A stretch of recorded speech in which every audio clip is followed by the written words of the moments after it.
Hi, a couple of years ago I started getting into D&D. As my passion for D&D grew, so did my collection of minis, and like many others out there, I now have boxes of shame. Legions of unpainted minis. Now this is my underdog story. This is me painting every single one of my miniatures.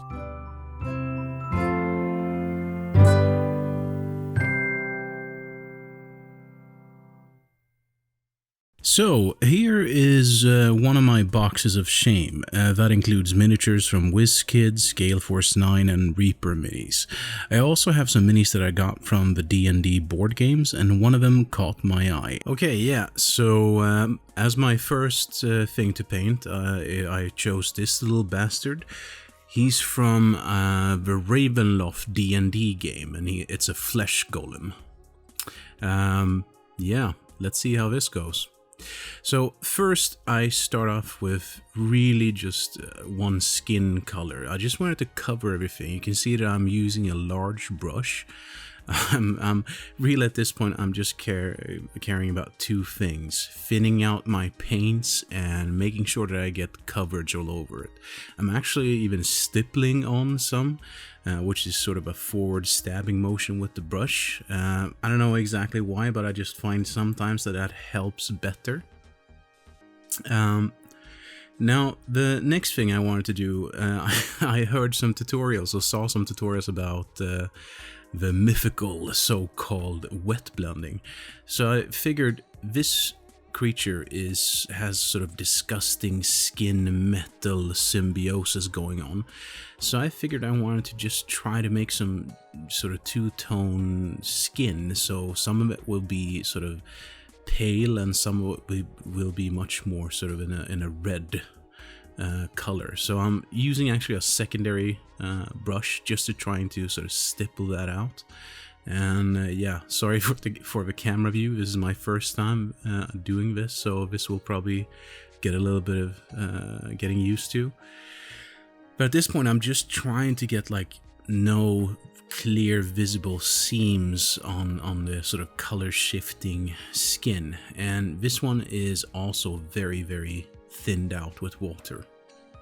You can see I'm dabbing it, so it almost creates sort of a mix. But the thing with what I've discovered with mini paints or acrylic paints is that they're quite translucent, which gives quite a nice results, as you can see here. A little bit more natural. So the next thing I started on was the pants, and I have one of those color wheels that you can purchase if you don't know color theory that well.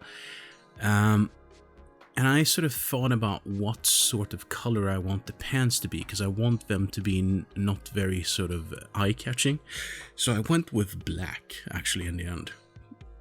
Now, I knew also that I wanted to have a different slight sort of shade on the pants. And here I think I'm fixing up some boo-boos that I made before. And now, time for the good stuff.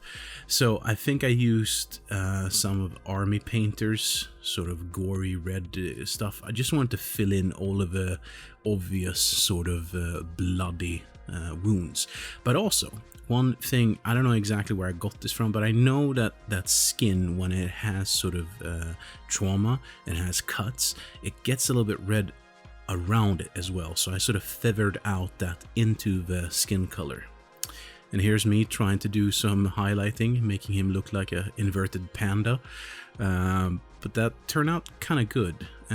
So I continued on with the highlighting and trying to use actually the side of my brush just to get the slightest sort of highlight on the raised parts on his sort of skull, on his arms, his shoulders, and then let's not forget the little toads. We also need to take the little toes, yeah? And here, apparently, it wasn't enough, so I decided to go even worse with the so-called highlighting. I knew that I was going to dull this down with washes and whatnot, but here's a sort of work-in-progress result. And I kind of like, you can see the sort of the skin is all red around the wounds and whatnot. And I did want the face to be a focal point, so hence the little bit exaggerated highlights.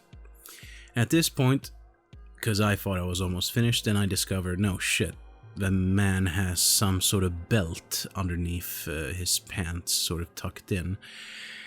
So I did the only sane thing, or the lazy thing. I looked at what colors I had around me, and you can see there in the background I have some, I think it's called corn red. So I of course decided to, let's use that, because it's nice. It sort of goes with the color of the body, or of the sort of fleshy tones. So a deep red, nice tone, and that turned out quite nice. Let's see if I can get the camera to focus here. Come on, man, focus. Well, apparently not. Well, eventually I think the camera helps me a little bit and sort of focuses on it. But what we can see here is that the black isn't sort of pitch black, which is perfect. But what I know that I'm going to do is a little bit more highlights, and also when it comes to sort of the dirty, fleshy stuff, I know I want to sort of put some, at least 1 or 2 washes into it. But I think the next part I'm going to do is actually put highlights on the pants, yes. So here we go. And actually, funny thing here is, I again thought about the complementary colors, i.e. what colors, I guess, is opposite each other. And the body is going very much in sort of, what do you call it? Human flesh tone, Caucasian flesh tones, but also towards red because of all of the wounds, all of the traumas. So I wanted to have a flip color, so it was a choice between either blue or green, and I had this nice color, I think it's from Army Painter, called Cultist Robe, which I just figured, you know what, I'm gonna take that, and I watered it down quite a bit and just sort of made some basic highlights. Try to, at least. And yeah, here comes the really nice stuff. So I picked this up from, I think, a tutorial on Painter's Guild, that if you want really sort of skin to look really sick, then add some purple washes to it. So what I'm doing now is I'm trying to get all of the very fleshy exposed areas and sort of drench them with this purple wash from Games Workshop. Now, the nice thing also with this is that I'm doing it a little bit in the wash, but also a little bit around the wound, because it sort of looks like, you know, it's festered. It's, you know, it's not healthy skin. This is not the L'Oreal, you know, Oil Love You Lay model. This is a Flesh Golem. And at this point, I have to say, I think I'm starting to sort of like, because I've been only miniature painting about a year, and this one for me so far has been among the most successful ones. So I'm quite satisfied, which also means that I'm nervous as hell. But I continue sort of trying to work out, you know, where's the highlights, and you can see there I'm putting on that Cultist Robe green, which gives him a little bit more sort of earthy tones, I would say, instead of just pure black. Let's see here, what did I do next? I probably did something with the nails and stuff, because I also realized that he has teeth, he has nails, he has, you know, both nails on his toes, but also on his fingers, and I needed to do something to highlight that. But I really didn't care that much about sort of the creases in the pants and whatnot. I just wanted color variation, because I knew I was going to do an Agrax Earthshade wash on him, which washes are good in that sense that if you've gone overboard with the highlights, washes tend to sort of normalize you know, the highlights and the shadows, so it feels a little bit more. Oh yeah, don't forget my tushy. Oh yeah, this is me. Jesus. This was nerve-wracking, and sorry for the giant hand in the camera. Like I said, I'll learn this, but yeah, it was pretty much just try to find the smallest brush you have and jam it in there in his mouth, try to get some definition of teeth, and then I figured, you know what, since I've done the teeth, I might as well do the toes as well, the toenails and the fingernails. Luckily he only had one sort of fingernail that was protruding. And this is me discovering once the pants did dry. I'm not entirely happy with the shading. I want to get more sort of creases and whatnot. I don't know jack shit about moving or painting creases correctly. So I think at this point I am sort of just, using a shotgun approach and just trying to get some sort of variation in the cloth. Now, I think after this, the white color, or the off-white color, I should say, on the toenails and the teeth had dried, and I think that's at the point where I start introducing a little bit of washes, because at this point the model is sort of looking like, well, let's be honest, he looks sort of like a Colgate model or something. There's no yellowing of the teeth, and we can't have that. No self-respecting Flesh Golem has dental care in the world of Dungeons and Dragons, right?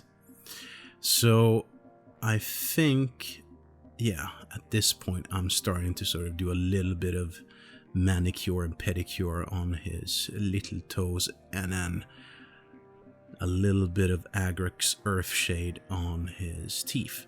Now at this point the pants had also dried out, so this was a good opportunity for me to just sort of try to bring all of the colors back a little bit.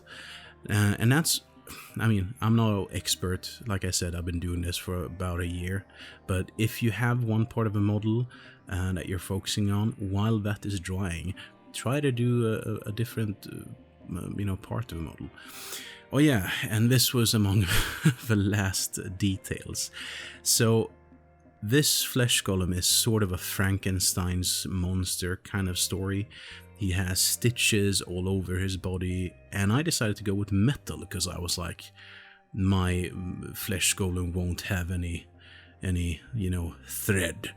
What is more, heavy metal than having metal inside your flesh? So I went with that.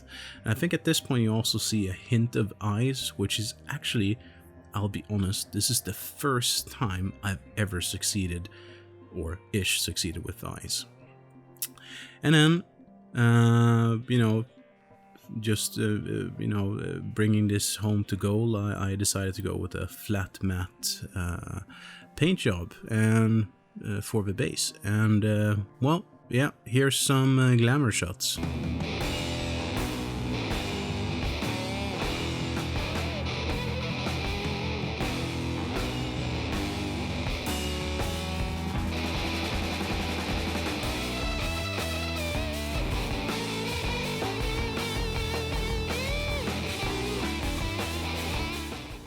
Okay, so one down and a shit ton left. I'm gonna try to paint a lot and release videos at a steady pace. I find that these give me some time to reflect, but also sort of spurs me on. As I mentioned before, I have only been doing this sort of miniature painting for a year or so, and I have a lot to learn. If you like this video, please hit that like button or drop a comment below. I am sure that I am not the only one with these boxes of shame. Leave me a comment, tell me about your painting situation. Also, if you really like this video or any of our other videos in this channel, please consider subscribing. Until next time, may your brushes stay sharp. Toodaloo.